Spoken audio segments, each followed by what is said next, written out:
तर जय हिंद मित्रांनो, आज आपला कंजक्शनचा चौथा पार्ट आहे आणि बघा त्यासोबत आपला जे 15 दिवसात 90% इंग्लिश बोला शिका त्यामधला आपला बहुतेक 14वा पार्ट असणार आहे. उद्याचा आपला लास्ट पार्ट असेल. ठीक आहे, म्हणजे मी जवळपास तुम्हाला इंग्लिशचे सगळे कन्सेप्ट क्लिअर यामध्ये सांगितलेलं आहे का नाही. मग आता बघा आजच्या क्लासमध्ये आपण कंजंक्शनचा चौथा पार्ट कोणता ते जाणून घेऊ. आता वेळ वाया घालायचा नाही आहे का, कारण तुम्हाला पण खूप अभ्यास करायचा आहे, मला पण भरपूर काही ह्याच्यानंतर आणखी शिकवायचं आहे. एवढं शिकून आपण इंग्लिश इथे आपली थांबणार नाही. नंतर आपण प्रॅक्टिस सेशन चालू करू. ठीक आहे, छोटे छोटे वाक्य इंग्लिश मध्ये बोलायचे कसे ते बघू. त्यानंतर वाक्य पुन्हा मोठे एक पॅरेग्राफ कसं ट्रान्सफर करायचं. ठीक आहे, तुम्ही छोटे छोटे तर वाक्य बोलत आहात पण तुम्हाला मोठे मोठे पॅरेग्राफ बोलता येत नाही, कंटिन्यू इंग्लिश बोलता येत नाही. त्यासाठी पण आपण काहीतरी उपाय काढू. ठीक आहे, फक्त एकच विनंती आहे, माझी क्लास पूर्ण बघत जावं. ठीक आहे, तुम्ही मोठी क्लास बघत नसल्यामुळे मी छोटी छोटी क्लास घ्यायला लागलो आता 10 ते 15 मिनिटाची. ठीक आहे, तर आजचा असेल आपला कंजंक्शनचा चौथा आणि लास्ट पार्ट असेल. ठीक आहे, त्या अगोदर आपण भरपूर काही कंजंक्शन म्हटले. आता कंजंक्शन म्हणजे काय की उभयनवी अव्यय. जसं की बघा, दोन वाक्य बोलण्यासाठी एक मधला हेल्पिंग वर्ड असतो त्याला आपण कंजंक्शन म्हणतो. जसं की मला आता वाक्य बोलायचं आहे, मी गरीब आहे आणि दयाळू पण आहे. मी गरीब आहे आणि दयाळू पण आहे. जसं बघा, मी गरीब आहे आणि दयाळू आहे. ठीक आहे, मग आता ह्यामध्ये बघा, आता कंजंक्शन म्हणजे काय बघा, आय एम पुअर आणि साठी वापरलं अँड, आणि दयाळू साठी काय हो, काइंड. दयाळू म्हणजे काय, काइंड. मग आता ह्याच्यामध्ये मला सांगा मी हेल्प वर्ड कोणता यूज करू, हेल्पिंग वर्ड कंजंक्शन म्हणून. तर ह्या ठिकाणी मी अँड जो आहे हा झाला हेल्पिंग वर्ड म्हणजे कंजंक्शन. म्हणजे मला दोन वाक्य जोडण्यासाठी, पहिलं वाक्य कोणतं, मी गरीब आहे, आणि दुसरं वाक्य कोणतं होतं, मी दयाळू आहे. मी गरीब आहे आणि मी दयाळू आहे, मग त्याला जोडण्यासाठी मी वापरलं अँड, तर त्याला म्हणायचं कंजंक्शन. जसं की दोन मुलगा आणि मुलीच्या मधला एक कॉमन माणूस असतो, जो रिश्ता जोडवण्याचं काम करतो, त्या माणसाला म्हणायचं कंजंक्शन. ठीक आहे, त्याला मुलीच्या पण घरचे तो सोयरा लागतो आणि मुलाच्या पण घरचा तो कॉमन सोयरा लागतो. त्या कॉमन माणसाला जो रिश्ता जोडवतो दोघांकडला त्याला म्हणायचं कंजंक्शन. आता ह्याच्या पलीकडे सोपं मी कसं सांगू.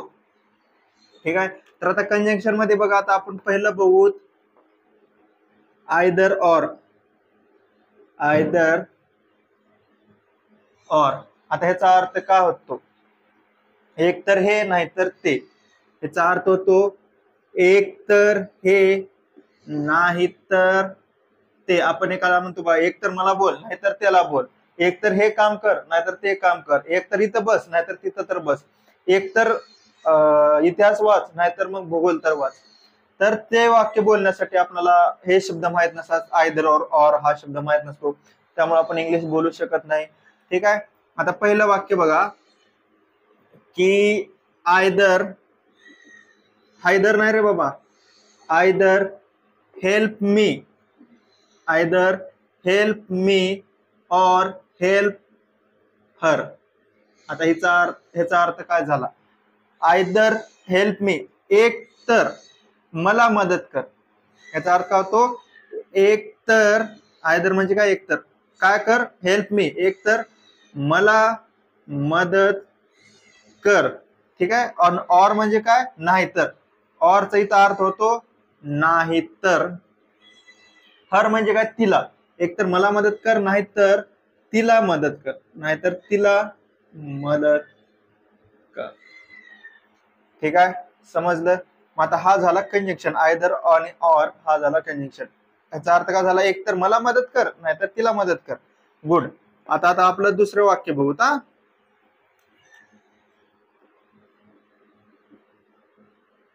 आयदर कम बॅक होम और, आयदर कम बॅक होम और गो टू स्कूल.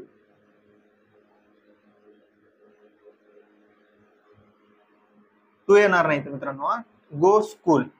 ठीक आहे, ह्याचा अर्थ काय होतो, आयदर म्हणजे काय, एक तर, कम बॅक होम एक तर घरी परत ये, एकतर घरी परत, कम बॅक होम म्हणजे एकतर घरी परत ये, नॉर म्हणजे ऑर म्हणजे काय हो,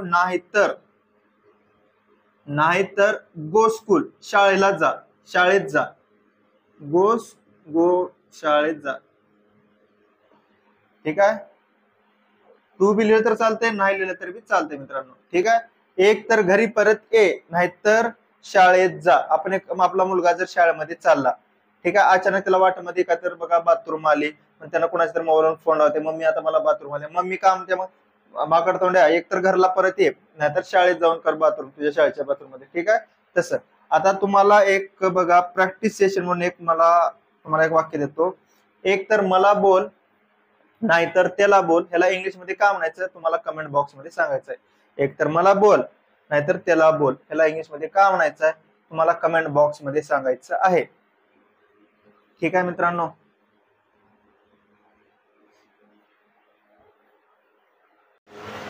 बघा कंजंक्शन मध्ये आपण नायदर नॉरचा उपयोग कुठे करतो, त्याचा अर्थ होतो नायदर नॉरचा म्हणजे हेही नाही आणि तेही नाही.